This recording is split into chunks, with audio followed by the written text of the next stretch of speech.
Assalamu alaikum students and good morning. It's your second lecture of social studies. At first, we have a short recap of the previous lecture. In our first lecture, we learned about how British started to rule over subcontinent. They destroyed industries and economy of India by constructing their own factories in the subcontinent.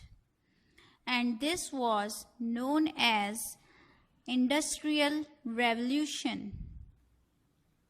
In order to get support of Indian masses, British included Indians in government known as beginnings of self-government.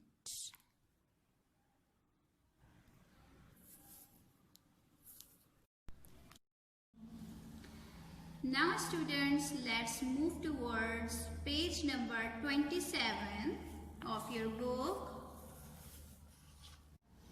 It's page number 27. Okay students, now we will further move on towards our lecture.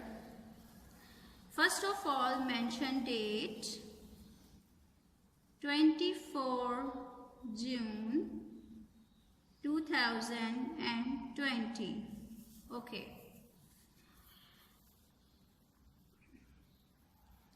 Early Muslim leaders and revival of Muslims 1858 till 1905. British suppressed the Muslims after the War of Independence. However, some key personalities guided the Muslim people in this critical situation. One of such great leader was Syed Ahmad Khan. He identified that the weakness of the Muslims was due to the lack of modern education. He built Mohammedan Anglo-Oriental MAO College in Aligarh, which later became Aligarh University. The students of this university played important role in Pakistan movement. Here is the picture of Syed Ahmad Khan. Okay, now students, explanation.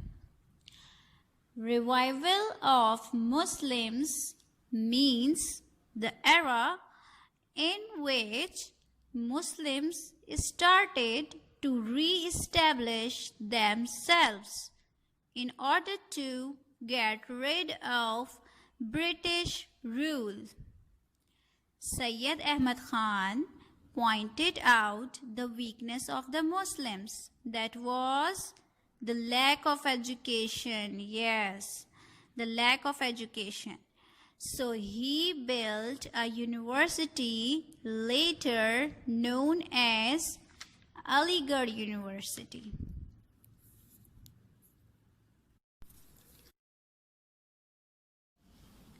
Now come to the next paragraph. Formation of All India Muslim League. After the death of Syed Ahmad Khan in 1898, Mohsinul Mulk and Waqarul Mulk led the MAO College. As this college was a purely educational forum, they desired a separate political forum for Muslims too.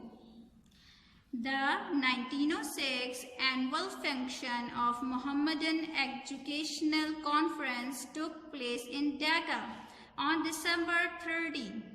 Nawab Waqarul Mulk chaired the meeting. 3,000 Muslim delegates from all over India participated in it, the largest ever such gathering of Muslim India.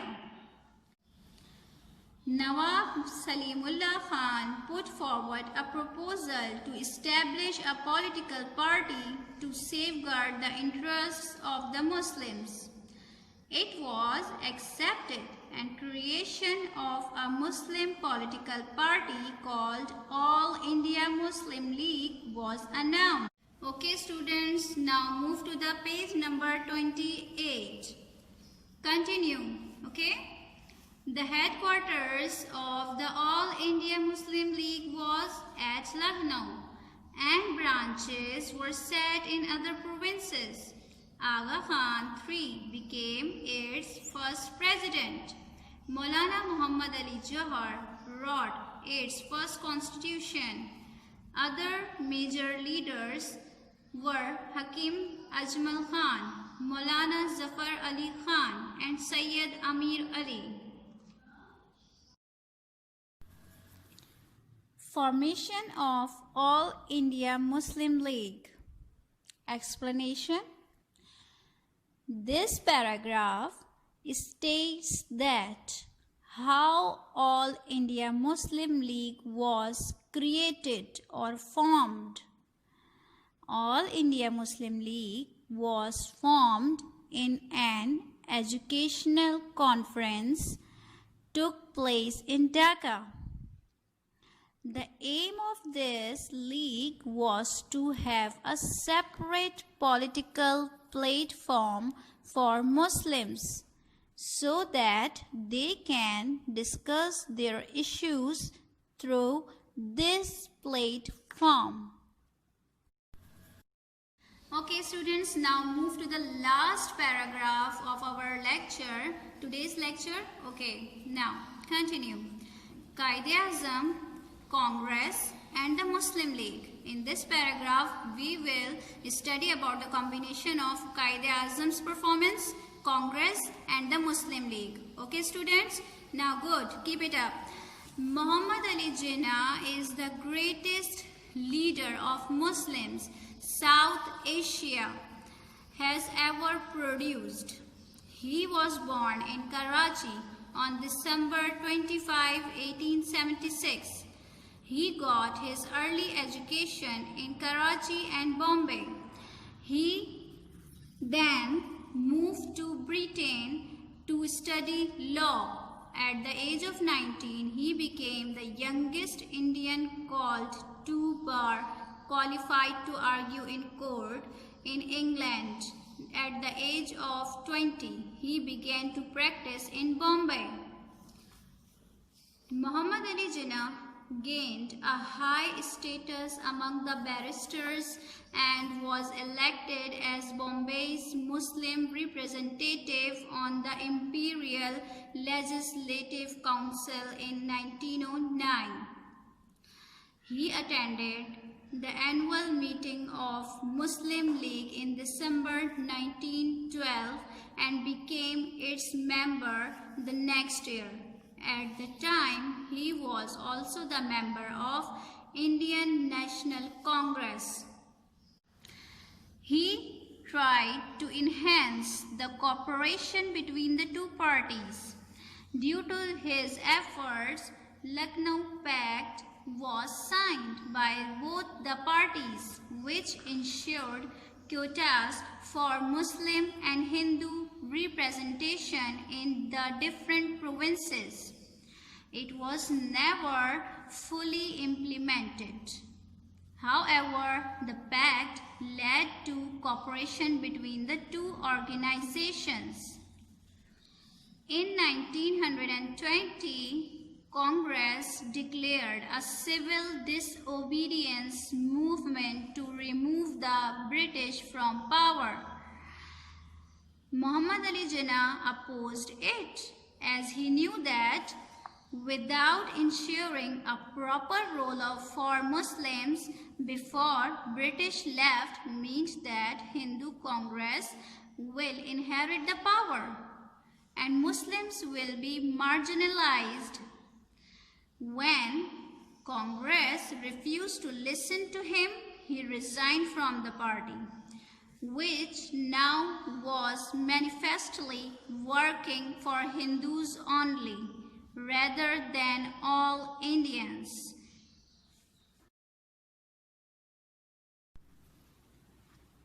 This paragraph is combination of performances of Quaid-e-Azam, Congress and the Muslim League. In this paragraph, the qualities of Quaid-e-Azam are introduced. He was a great leader. He raised the cooperation between Muslim League and Indian National Congress. Later on, Congress wanted to remove British power and wanted to gain power itself so that Indian National Congress could rule over Muslims. Therefore, Quaid-e-Azam opposed this idea. In order to get a satisfied decision for Muslims and to get rid of Congress, yes. So he resigned from the Congress and worked for Muslim League only to raise the voice of Muslims' independence. Now students, we will mark some difficult words of today's lecture. So let's start. Number 1, suppressed. S-U-P-P-R-E-S-S-E-D, suppressed. Number 2, forum. F-O-R-U-M, forum. Number 3, establish. E-S-T-A-B-L-I-S-H, establish. Now move to the next page.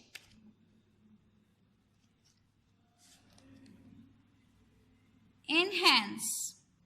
E-N-H-A-N-C-E, enhance. Marginalized. M-A-R-G-I-N-A-L-I-Z-E-D, marginalized. Now, manifestly. M-A-N-I-F-E-S-T-L-Y, manifestly. Now students, here our today's lecture is ended. We will continue in our next lecture. Take care.